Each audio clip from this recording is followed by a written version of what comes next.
Bismillahirrahmanirrahim.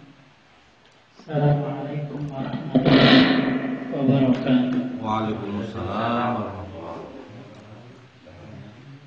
Alhamdulillah alladzi arsala rasulahu bil huda wa dinil haqq liyudhhirahu 'ala dini kulli wa kafa billahi shahida wa asyhadu an la ilaha illallah wa asyhadu anna Muhammadar Rasulullah. Allahumma salli ala Muhammadin wa ala alihi wa sahbihi ajma'in. Qala ta'ala ya ayyuhalladzina amanu taqullaha haqqa tuqatih wa la tamutunna illa wa antum muslimun. Amma ba'd.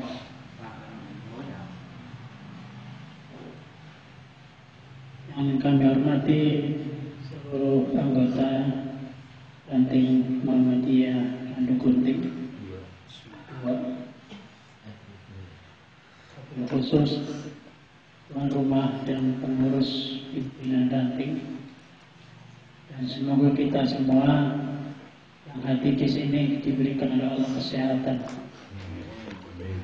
sehat jasmani dan sehat rohani. Ini alhamdulillah hujan dari mulai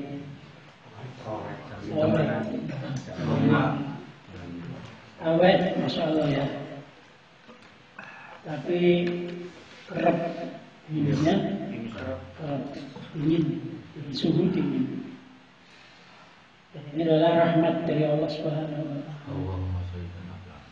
Allahumma sayyiban nafi'an. Maka jangan kita mencela hujan, mencela masa, mencela waktu, dan terus ngopi ya. Enak ngopi. Itu tidak boleh kita mencela hujan. Kalau mencela hujan, mencela angin, mencela panas, mencela dingin, sama dengan mencela Allah yang menciptakan semuanya. Maka lisan dijaga. Faliyakul khairan aw liyasmut. Maka ucapkan yang baik atau diamlah. Kalau nggak bisa ngomong baik, lebih baik diam, itu lebih selamat. Asumtu hikmah. Diam itu hikmah. Diam itu apa? Hikmah. Tentu saja dia dari perkara yang tidak baik atau perkara yang tidak manfaat bagi yang saja. Ya, itu diam. Oleh karena itu keadaan seperti ini hujan terus disyukuri. Alhamdulillah hujan, ada rahmat Allah turun. Bahkan di antara pengobatan, cara untuk pengobatan adalah dengan air hujan. Masya Allah ya. Mudah-mudahan kita di sini semuanya diberikan oleh Allah kesehatan, jasmani dan rohani. Jasmani menunjang rohani, dan rohani juga menunjang jasmani. Karena itu di hati yang baik, seluruh anggota badan akan baik. Ini rohani, hati kita. Hati itu malikul aqdu, rajanya anggota badan. Ya, rajanya anggota badan. Kalau raja itu baik, anggotanya akan baik. Matanya akan baik, mulutnya akan baik, telinganya akan baik, tangannya akan baik, pikirannya akan baik. Ada orang pikirannya kotor, matanya kotor, tangannya kotor, kakinya kotor, karena hatinya kotor. Maka rohani itu penting, itu dengan memperbaiki hati kita. Memperbaiki hati kita terus dan terus. Kita manusia lemah, Dengan cara apa? Dengan cara kita ikut kajian-kajian ilmu agama yang bisa mengokohkan dan menguatkan iman kita. Mengokohkan dan menguatkan iman kita. HP itu dicas supaya baik kondisinya, ya, manfaat.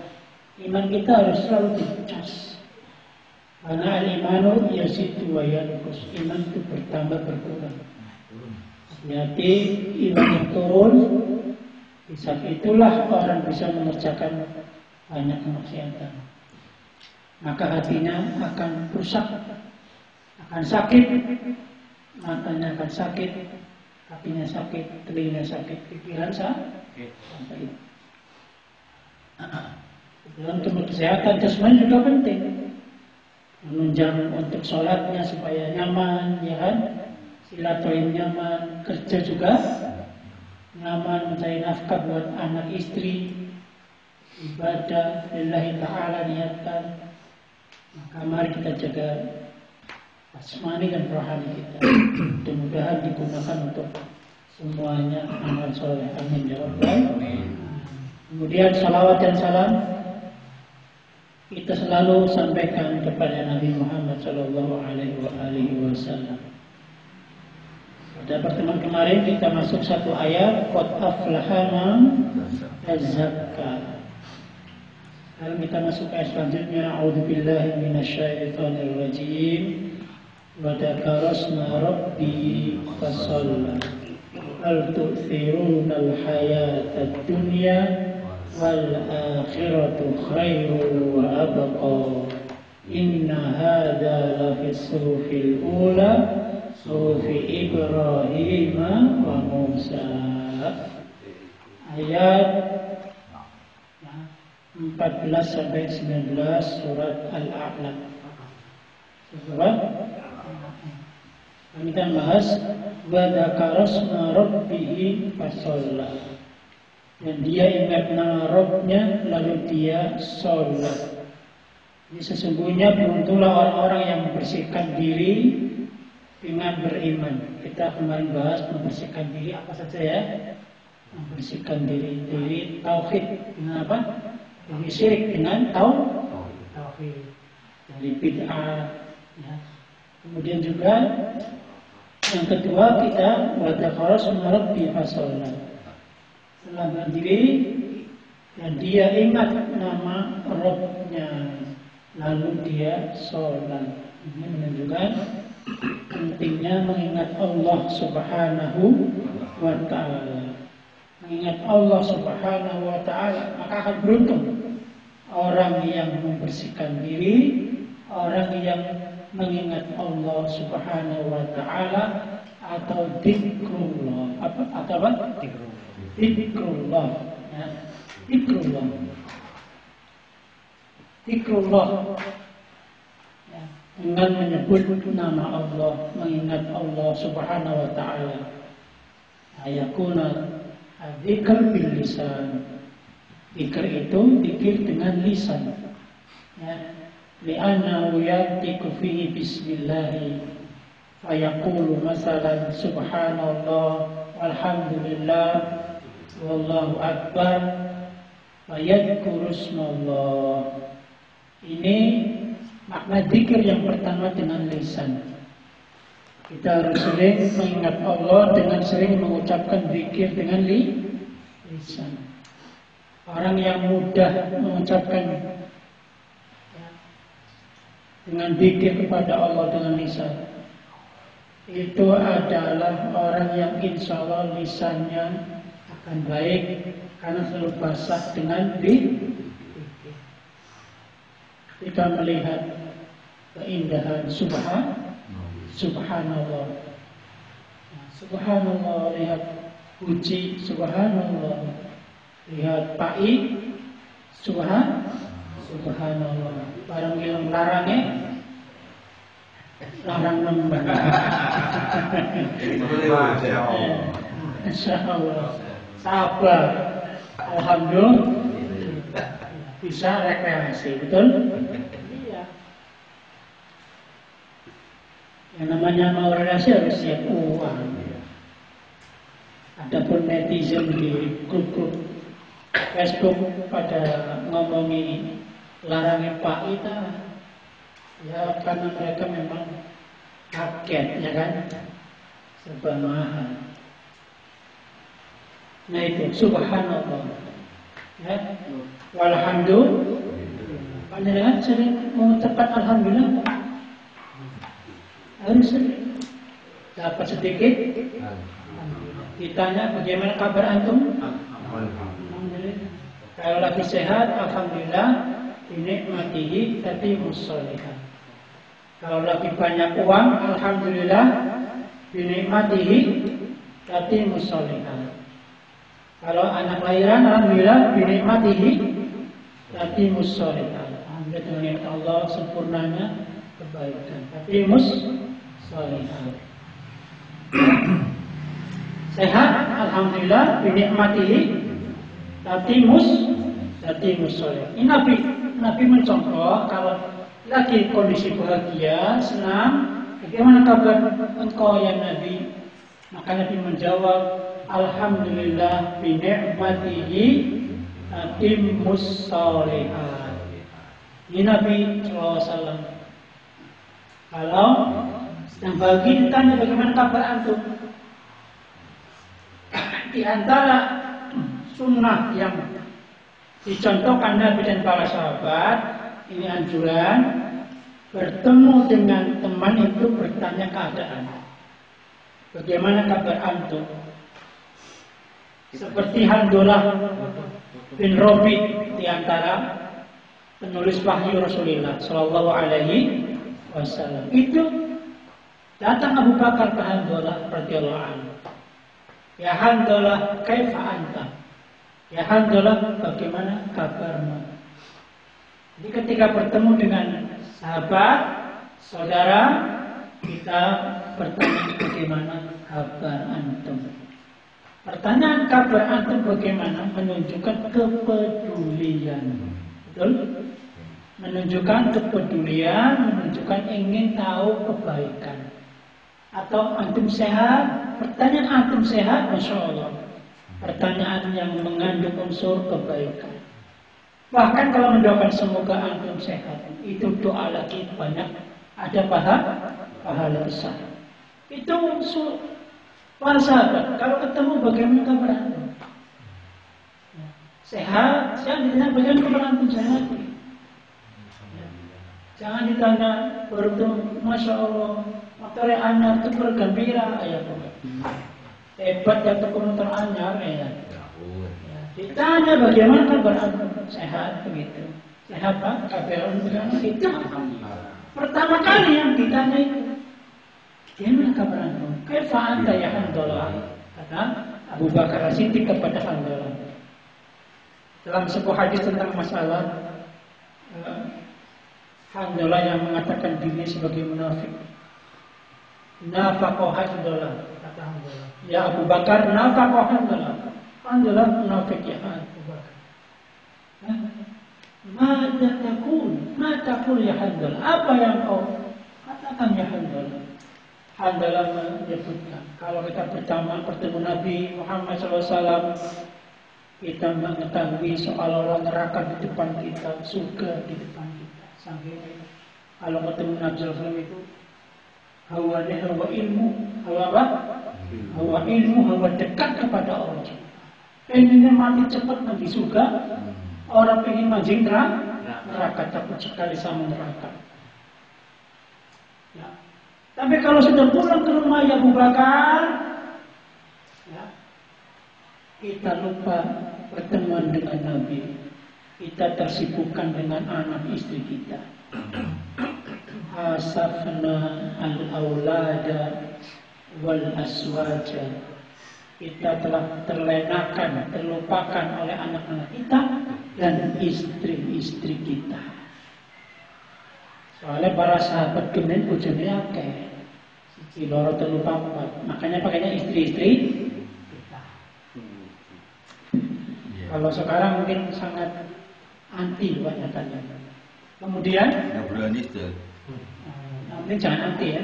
Yang penting jangan anti. Ganti. Kali-kali Bebek dulu kan. berani. Yang penting jangan anti. Masih ngurung. Sedang cari anti ini. Walaupun gak ini masalah. Orang Terus, tunjuk. kemudian apa? Kemudian berkata Abu Bakar, iya, Anda juga merasakan demikian kalau bertemu Nabi. Kita imannya kuat, seolah-olah surga di depan kita, neraka di depan kita, takut sekali. Tapi kalau udah pulang, sama istri kita kuyunan, sama anak-anak, ya kan? Aneh. Maka berkata Rasulullah SAW, ketika dua orang ini datang kepada Rasulullah, Rasul bertanya sama Handolah, bagaimana kabarmu ya Handolah? Nabi bertanya juga. Jadi kalau bertemu seorang muslim, tanya kabar. Gimana kabar antum? Assalamualaikum. Waalaikumsalam. Kia langsung ngomong. Kita tolong ya. Anak bisnis orang. Apa gitu? Anak bisnis orang. Cuan. Tanya apa? Gimana kabar antum? Pak sehat Pak? Tanya. Anak bisnis sehat gitu. Anak korban idol. Anak pembukaan ya, ada pembukaannya. Anak kabar. Anak tidak. Masya Allah, saya sampai sekarang kalau ditelepon sama seorang ustaz, itu ya nasional lah tingkatnya ya. Itu kalau telepon, tolong mana? Seperti apa? Kayak bahan itu, gimana kabar itu? Sehat. Pasti tanya itu terus, nggak nanya yang lain dulu, tanya kabar dulu. Ternyata dicontohkan sama Nabi dan para sahabat. Perkara kecil ini luar biasa. Kadang telepon, orang teko ini langsung gandeng, pengajian. Motong itu dah. Iya, hati seneng, hati aduh. Ya, teka orang teka. Akhirnya apa yang terjadi? Ya Allah, tiba di telepon langsung di Senin ini digandeng. Enak orang. Padahal kan digandeng misi waduh, itu digandeng di kancah. Mutungnya. Rai mumet ya. Nasmat. Tanya dulu gimana kabarnya. Masya Allah. Dan ini bagian muamalah dengan sesama muslim. Gimana kabarnya? Ya. Sehat, alhamdulillah sehat. Kalau jawabannya alhamdulillah ala kulli halin, maka dia lagi ada sakit, atau anaknya sakit, atau dia lagi banyak pikiran, utangnya banyak, berjubel-jubel utang, atau lagi nggak punya uang buat makan dari itu, lagi mumet, ya kan? Ini kalau jawabannya alhamdulillah ala kulli halin. Alhamdulillah bagaimanapun keadaannya, alhamdulillah. Jadi orang muslim itu alhamdulillah terus. Lagi senang alhamdulillah, lagi nggak senang alhamdulillah.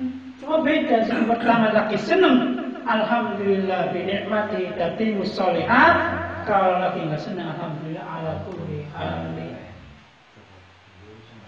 Alhamdulillah ala kulli halin. Ya. Nah, ketika dapat jawaban itu, selanjutnya kita gimana? Kalau alhamdulillah itu sakit, yang sakit siapa? Ada masalah apa? Gitu. Kalau yang tahu udah ngaji, ketika ada orang alhamdulillah kulli halin, oh dia pasti spontan tahu ada masalah ini, ada problematika. Ada apa, saudaraku? Ada apa? Ya, kita mangan gitu yang lakukan duitnya untuk pulang, oh gampang. Yuk, mana yuk? Mau tak telepon, Pak Haji Mukodam. Mantap. Mau tak kiri ini download ya. Seperti cukup. Jadi begitu ya. Boleh kita kalau memang nggak ada uang buat makan, berkunjung ke rumah saudara, kalau rumahnya mau makan boleh. Sekali-kali kan ya. Maka pernah Rasulullah SAW keluar dari rumah, tidak ada makanan. Lapar. Umar keluar rumah, Abu Bakar keluar rumah. Kenapa keluar rumah? Lapar ya Rasulullah. Sama saya juga lapar. Kita cari makan. Maka nyetopin ke seorang sahabat makan bersama di rumah sahabat. Masya Allah. Bukan apa ya, sehari-hari enggak, tapi memang di situ letak sahabat atau saudara, saling membantu, ya, memudahkan urusan saudaranya, memudahkan urusan saudaranya. Menjasa musliman yasara Allah fid dunya wal akhirah. Siapa yang memudahkan urusan muslim, Allah akan mudahkan urusannya dunia akhirat. Apalagi masih makan. Man at'ama Allah, ya, man at'ama mu'minan ala ju'in at'amahu Allah min simal jannah. Rasulullah SAW, siapa yang memberi makan kepada orang mukmin yang lapar, Allah akan kasih dia buah-buahan surga. Masya Allah. Sini apa sini? Rengkok. Insya Allah oleh buah-buahan surga. Lu angkat. Oke rengkok lu. Terus sate. Malam Senin saya nyata pasari. Nah, malam Senin ya Pak ya. Semoga yang apa namanya traktir kita dapat buah surga dari surga dan tidak dari dunia lagi. Kan 2 kali dia nih buah-buahan. Nih, jadi apa? Kalau kita mengundang orang muslim akan dimudahkan. Karena ketika sampai ke Rasulullah SAW, Rasul bertanya, ada apa ya Handalah? Handalah munafik. Kenapa? Kalau ketemu engkau ya Rasul begini-begini, imannya naik, semua ya kan? Pengen surga, pengen. Ya, kalau ketemu pulang ke rumah baru. Maka berkata Rasulullah SAW, ya Handalah, seandainya engkau pulang ke rumah, engkau masih ingat tentang apa yang kita pertemuan kita, kalau enggak ngurusi rumah tangga, maka niscaya malaikat akan menyalami orang-orang seperti itu di kamar-kamar mereka dan di jalan-jalan. Tapi tidak bisa ya Handalah. Tidak bisa. Saatan. Dimatakan kali-kali. Sewaktu-waktu. Waktunya ngaji ya kan? Waktunya di rumah sama istri sama anak. Ya, dikoyomi, dicandani, senang ngobrol ya kan? Kita orang itu. Ya.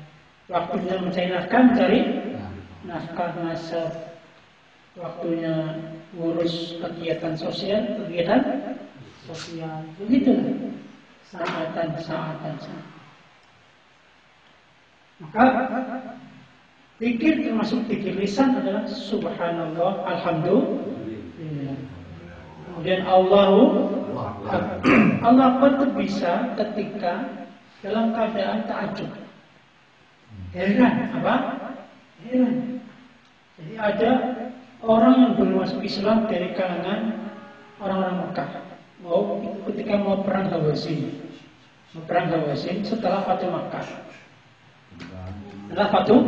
Fatuh Makkah. Itu ketika dalam perjalanan ngomong sama Nabi Muhammad SAW, 12.000 pasukan menuju Hawazin, Kabilah pasukan Islam. Berkata, ya Rasulullah, dulu ya mereka orang-orang itu ada punya datu anwar, pohon yang bisa digantungkan pedang-pedang untuk ngalap berkah. Untuk apa? Jadi pedangnya ditaruh di pohon tersebut, diranting-ranting, dicantelin supaya berkah pedangnya, atau kampaknya, atau panahnya. Itu dulu ya Rasul. Bagaimana kalau sekarang kami dibuatin juga pohon supaya kami bisa ngalap berkah, gitu loh. Menggantungkan pedang-pedang kami. Kaget Nabi Muhammad SAW. Permintaan syirik. Permintaan apa? Permintaan syirik karena menganggap pohon itu bisa membuat keberkahan pedang yang bisa sakti, bisa apa, bisa sebagainya. Wah ini syirik. Apa jawab Nabi? Allahu Akbar. Nabi sangat kaget. Nah itu. Allah juga kita ketika naik ke atas bukit gunung. Allah. Kalau turun apa? Itu kalau dikit-dikit dalam perjalanan. Dikir lisan, dikir apa? Dikir lisan. Alhamdulillah jangan sering lupa Pak. Panjenengan dapat alhamdulillah, enggak dapat alhamdulillah.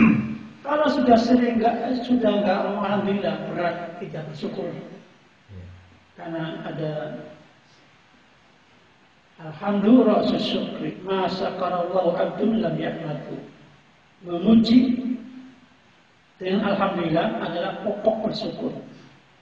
Siapa yang tidak memuji Allah, alhamdulillah, maka dia belum memuji Allah. Dia belum memuji, maka alhamdulillah terus. Banyak alhamdulillahnya. Alhamdulillah ya Allah, ujungnya ayu. Alhamdulillah. Ya. Ayu 10%, 20%, 50%, sing timbang wadon ayu alhamdulillah. Panjang bersyukur Pak, bara-bara sampean payu. Bara-bara sampean payu, anaknya gelem. Soalnya sampai saiki anak bae kok sing durung payu. orang nih ya tahu ini sih. Balik orang-orang Jadi yang mereka bersyukur itu rezekinya panjenengan. Banyak alhamdulillah. Punya anak satu, alhamdulillah ada yang mereka belum punya. Anak dua, alhamdulillah. Anak 10, alhamdulillah. Kan begitu. Banyak bersyukur lah. Dapat berapa pun bersyukur, alhamdulillah. Terus sering istighfar. Sering apa? Istighfar. Astagfirullahaladzim. Itu zikir lisan Pak, istighfar terus. Ya. Minta ampun kepada Allah Subhanahu wa Ta'ala. Minta ampun istighfar. Astagfirullah. Dosa kita banyak. Apa sih manfaat istighfar? Berkata Rasulullah SAW, man laziman istighfar, ja'alallah min kulli dhikin makhraja. Allah akan jadikan dari kulli dhikin, segala kesempitan makhraja, jalan keluar. Dengan istighfar. Astagfirullah, dosanya yang kayak masalah astagfirullah. Dengan istighfar yang ikhlas, minta ampun kepada Allah, jalan keluar akan ada bagi orang yang ada kesempitan, permasalahan, problematika kehidupan. Karena dunia itu darul bala. Dunia itu tempatnya uji. Nggak ada orang yang tidak diuji. Habis selesai ujian pertama, datang ujian kedua, datang ujian keempat. Bahkan belum selesai ujian pertama, teka ujian kedua. Anak si Meriam, durung mari Meriam, mari nomor durung mari. Bojone piye? Anak nomor 3 piye? Berarti dheweke sing ujian terus datang, itu dunia Pak. Disebut darul bala. Tempatnya uji. Maka harus banyak istighfar. Karena apa? Istighfar itu akan memudahkan segala urusan. Mengingat dosa. Siapa nggak punya dosa? Kita jelas semua.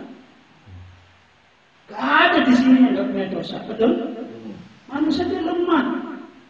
Dia tahu itu haram tapi kadang diembat. Ya, yang halal malah malas. Maka ada ucapan subhat, lurusin haram be angel ka pemain sing halal.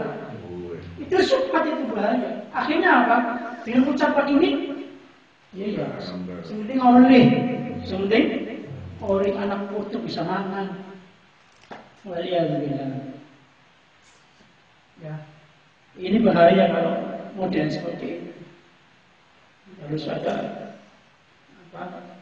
iman yang kuat. Ini haram yang haram, ini halal yang halal. Kemudian ja'alallahu min kulli dhikin makhraja wa kum min kulli hammin faraja. Orang yang istighfar terus. Dari gundah kulana, pikiran mumet, ya, hammin gundah kulana, pikiran, risau gelisah, ya kan? Faraja. akan ada ya, jalan keluar juga. Ini tadi makhrajin farajat. Intinya sama, akan ada solving problemnya. Insya Allah. Istighfar terus banyak. Wa razaqahu min ghairi la yahtasib. Dan kata Rasulullah SAW akan diberi rezeki dari arah yang tidak disangka. Istighfar terus banyak. Istighfar terus. Makanya istighfarlah, innahu kana ghaffar, kata Allah. Yaitu ucapan Nabi Nuh alaihissalam. Kalian istighfarlah minta kepada Allah karena Allah Maha Pengampun. Innahu kana ghaffar, yursilis sama alaikum midrara. Dengan istighfar akan diturunkan dari langit hujan yang terus menerus. Karena hujan adalah rezeki. Yursilis sama alaikum midrara yumditkum bi amwalin wa banin. Dan akan ditambahkan untukmu yang istighfar al-amwal wal banin. Anak-anak, harta, al-amwal wal banin, anak-anak ditambah. Ya Allah, yang lebih anaknya siji. Istighfar terus. Dengan ikhlas sama istrinya. Astagfirullah. Iya tiba anak loro. Istighfar terus. Amwal, hartanya sedikit, istighfar terus. Ada kisah dalam buku At-Tadawi bis-Shadaqah wa Tadawi bil Istighfar, disebutkan ada orang maunya hutang hari itu, harusnya hutang. Dia jualan dari pagi, harapannya semuanya laris dan bisa nyawa hutang. Sampai siang belum ada yang beli dagangan. Pusing. Akhirnya dia ingat bahwa kalau orang istighfar rezekinya mudah. Maka dia mengingat dosa-dosanya ketika dia jualan habis tur itu. Dari pagi sampai turun ada yang beli. Ketika dia banyak istighfar, astagfirullah. Datang orang menjual, membeli dagangannya. Bahkan ada yang membelinya 2 kali lipat bayarannya. Dengan izin Allah Subhanahu wa Ta'ala didatangkan rezeki dan istighfarnya. Hasilnya istighfar. Akhirnya ludes dan bisa memenuhi hutangnya. Wa razaqahu min ghairi la yahtasib. Wa yumditkum bi amwalin wa banin wa yaj'al lakum jannatin wa yaj'al lakum anhara. Orang yang sedang istighfar, dia akan mendapat surga Allah Subhanahu wa Ta'ala. Insyaallah. Ya, ini zikir lisan. Kemudian ada zikir kata Syekh Utsaimin, itu zikir bita'abbudillahu, zikir dengan ibadah kepadanya. Jadi zikir lisan kan? Dalam bentuk ibadah. Contohnya adalah zikir al-wudu. Zikir apa? Wudu. Kenapa wudu disebut zikir? Ya. Fal wudu min dzikri ismillah. Dan wudu itu termasuk zikir menyebut nama Allah. Kenapa? Awal li anna al-insana la yatawaddu'a illa imtisalan li amrillah.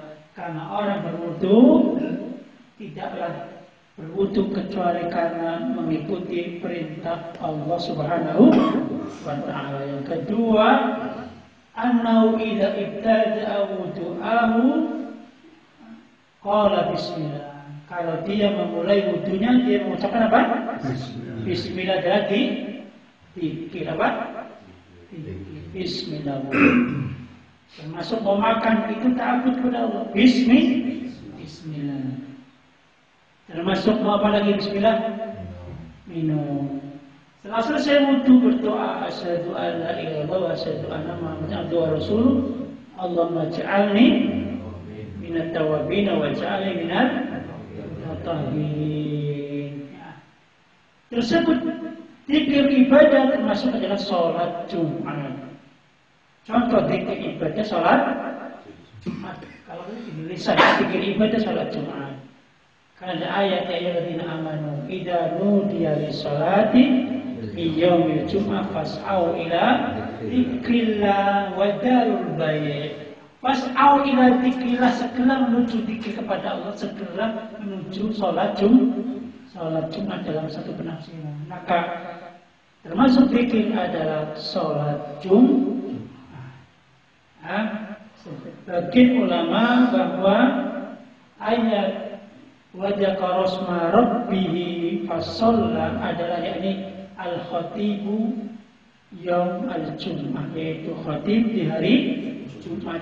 Tafsir sebagian ulama termasuk khutbah adalah dikir. Bahkan saya pernah membaca ulama yang mengatakan di antara zikir kepada Allah adalah membaca buku-buku Islam. Membaca buku-buku Islam, zikir kepada Allah Subhanahu wa taala. Kalau kita jarang membaca buku Islamnya berat. Ya. Bacanya koran, berita-berita terus. Agamanya diwajib, pengen update berita terus. Ini beritanya artis mana ini? Gosip. Nah itu gosip digosok makin sip. Nah, ini maka termasuk sholat Jumat, khutbah Jumat ini membaca buku juga dikir kepada Allah Subhanahu wa taala dan menyebut nama Allah Bismillah itu perkara yang luar biasa. Dengan ucapan Bismillah ini pernah menjadikan seluruh umat di negara tersebut masuk Islam, bertauhid kepada Allah. Hanya ucapan Bismillah seluruh rakyat beriman kepada Allah. Ada kisahnya. Ada kisah Ashabul Ukhdud. Ashabul Ukhdud.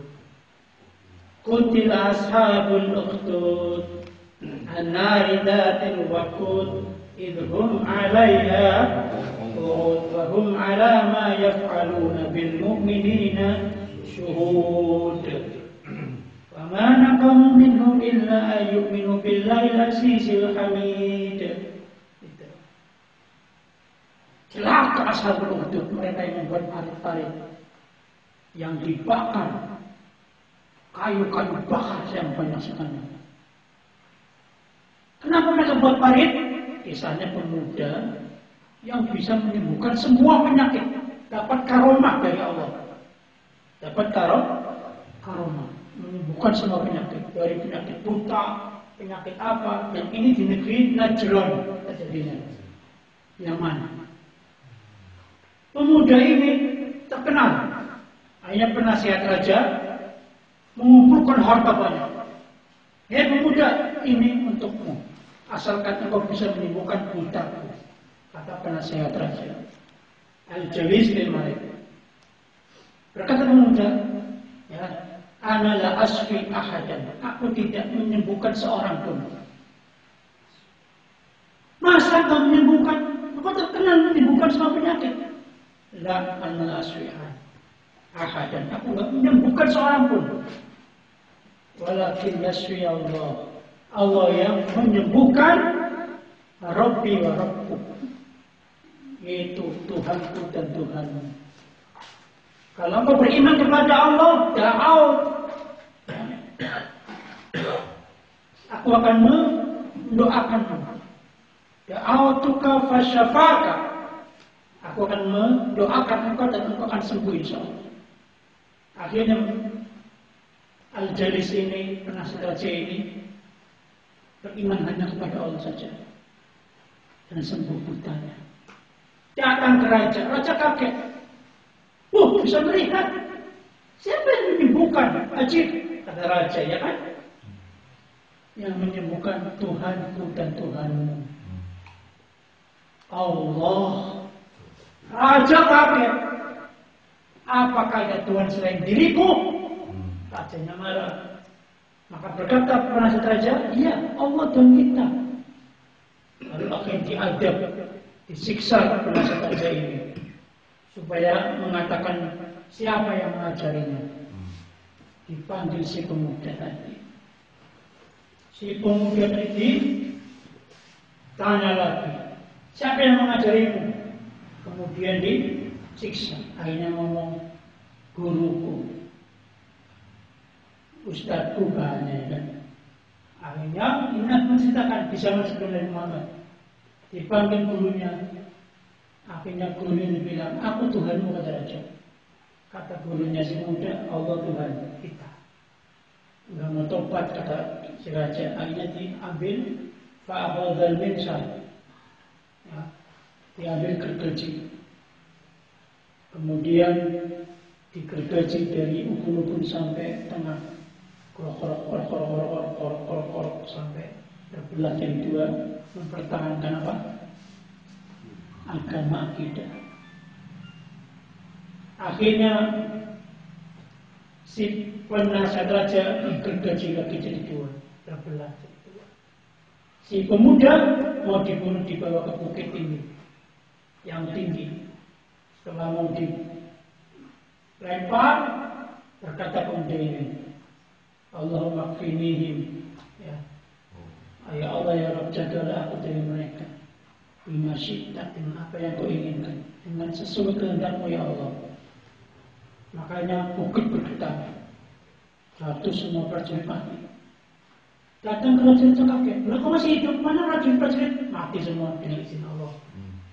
Lalu panggil prajurit lagi, bawa dengan kapal ke lautan. Di lautan ditanya lagi, tobat enggak? Bahwa raja sebagai Tuhan tidak mau, sang pemuda. Akhirnya pemuda ini berdoa pada Allah, ya Allah, selamatkan saya, jagalah saya sesuai dengan kehendak-Mu. Kapal pun goyang, prajurit pada mati, keren di lautan. Pemuda datang ke raja, ya raja, saya masih hidup. Kalau kau pengen bunuh saya gampang. Kalau kau pengen bunuh saya gampang, kata raja. Kata sahabatmu, kumpulkan seluruh rakyatmu di lapangan yang besar, kumpulkan. Kamu ambil dari busur panahku, ambil, kemudian letakkan aku disalib di hadapan seluruh rakyat, aku disalib. Kemudian panah aku dengan mengucapkan Bismillahi Rabbil Ghulam, dengan menyebut nama Allah, Tuhannya pemuda. Maka pakai Bismillah, tak bayangkan. Rabbil Ghulam, seret panah melesat sampai mengenai sang pemuda tangan kanannya, mengusap panah tersebut, kemudian meninggal.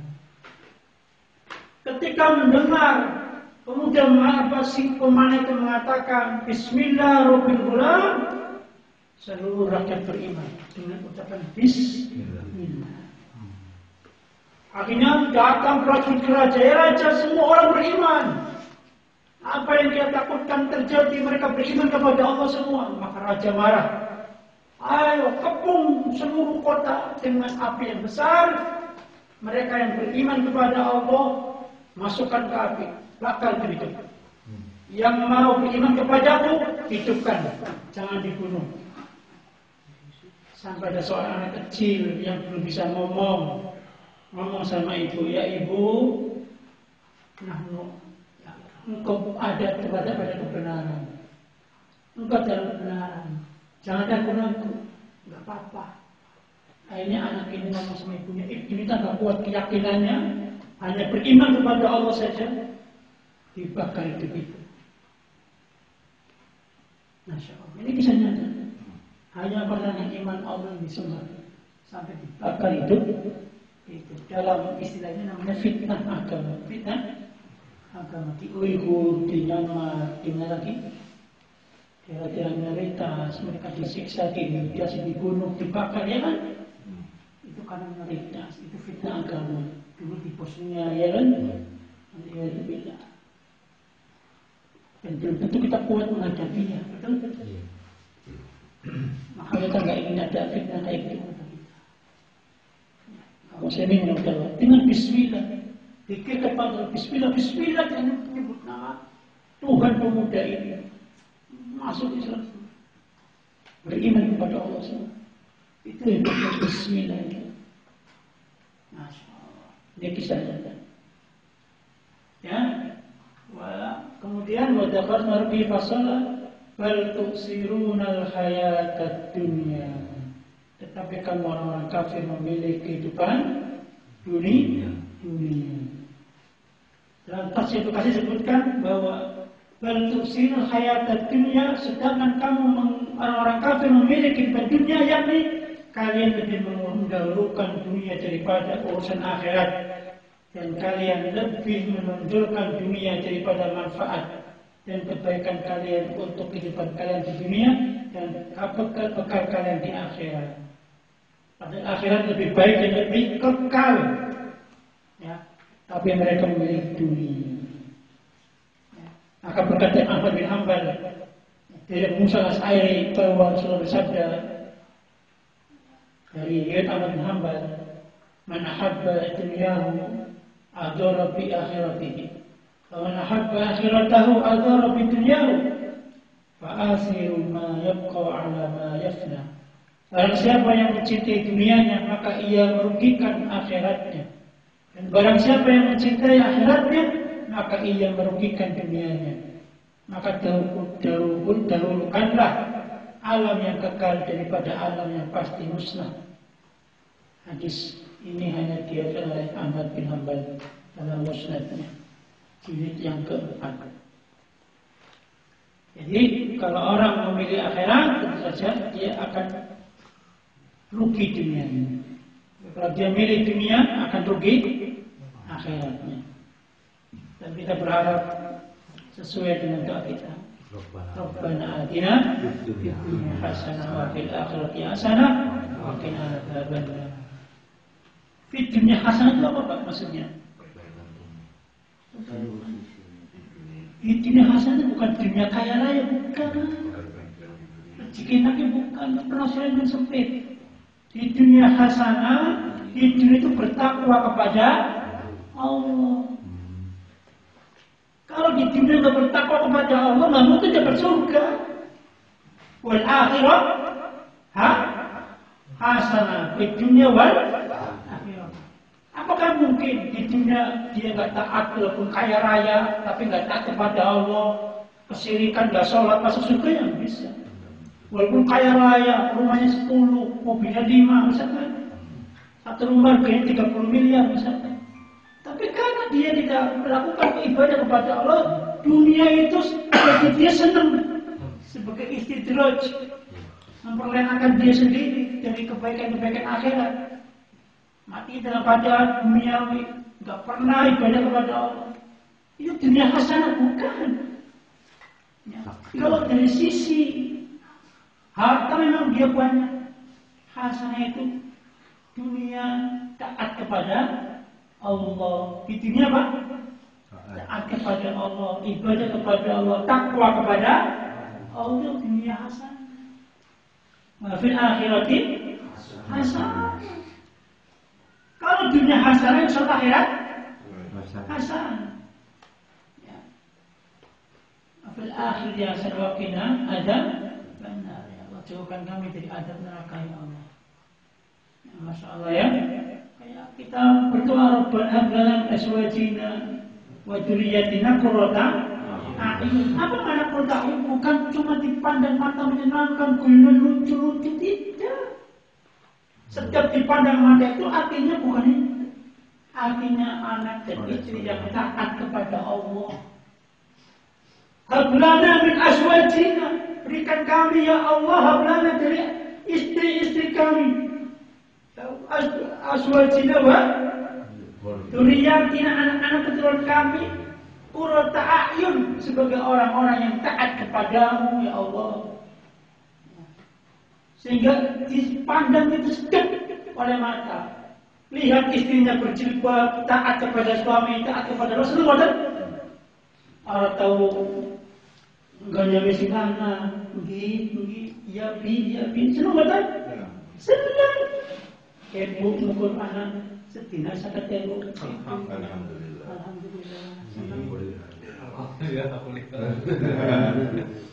Kebri anak, kebu ke anak, murah-murah ibu pipi, ya usah apa wis. Mending bisa mangan segat tempe lah, tapi odek lah. Tak kampung gua. Iya. Kamu itu bisa ya, kebun anak kampung. Masya Allah, ya, itu yang namanya hasanah bagi qurrata a'yun, bagi kita, anak-anak yang taat, istri-istri yang taat, yang soleh. Itu kota intan. Jenengan dua anak gagah kayak artis, si wadon ayu kayak artis. Ayu gagah dipandang seneng tapi dikongkon orang gelem kon salat, mau pengaji, mau kon kudungan. Apa ini kota ayu? Bukan, Pak. Ya. Nah ini, kemudian yang terakhir, selesai. Inna hadza lafi suhufil ula, sufi Ibrahim wa Musa. Semua ini ada pada ya, kitab-kitab yang dahulu, yaitu kitab-kitab Ibrahim dan Musa, tentang neraka, tentang surga, tentang ancaman, tentang kenikmatan surga dan sebagainya, perintah-perintah itu juga semua ada pada sufi Ibrahim wa Musa. Ya. Alhamdulillah. Jam 10. Ada pertanyaan? Ada pertanyaan? Saya mau ngantuk.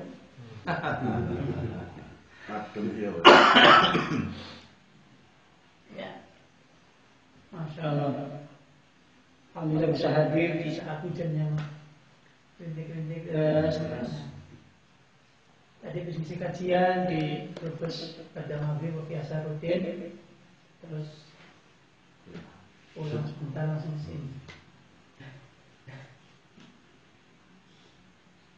Ustaz, mau tanya Ustaz. Boleh. Ngomong yang tentang apa? Kira-kira untuk membedakan itu istilah nikmat Allah atau itu istidroj itu gimana? Ya, kalau untuk evaluasi kita sendiri, iya. Jika membedakan itu harta bisa sebagai istidroj, kenikmatan dunia dengan nikmat, ya kan? Ya, bisa dilihat jika itu untuk orang kafir, orang musyrik, orang-orang fasik, orang-orang munafik, mereka mendapatkan kehidupan yang nikmat di dunia, itu terus membuat mereka terlena, sehingga mereka melupakan akhirat, merupakan perkara yang penting di dunia, yaitu akhirat. Mereka bangga dengan dunianya, ya, bangga dengan dunianya. Kemudian mereka diberi oleh Allah ini dunia, tapi besok di akhirat beda lagi, itu kan ya bahasanya. Kemudian kalau orang mukmin yang beriman kepada Allah SWT diberi kekayaan, tujuannya supaya bersyukur kepada Allah SWT, itu ujian. Dan ujian orang yang miskin dikenal orang mukmin supaya dia sabar kita. Maka siapa yang mempunyai kekayaan supaya tidak menjadi bumerang bagi dirinya, jadilah orang kaya yang mensyukuri nikmat Allah dengan ibadah kepada Allah Subhanahu wa ta'ala, lebih dekat kepada Allah dengan kekayaannya. Maka kita boleh iri sama orang kaya yang rajin sedekah, atau orang berilmu yang mengamalkan ilmunya dan menyebarkan ilmunya. Boleh iri. Itu namanya diptoh. Apa namanya? Diptoh ini dalam kebaikan. Ya.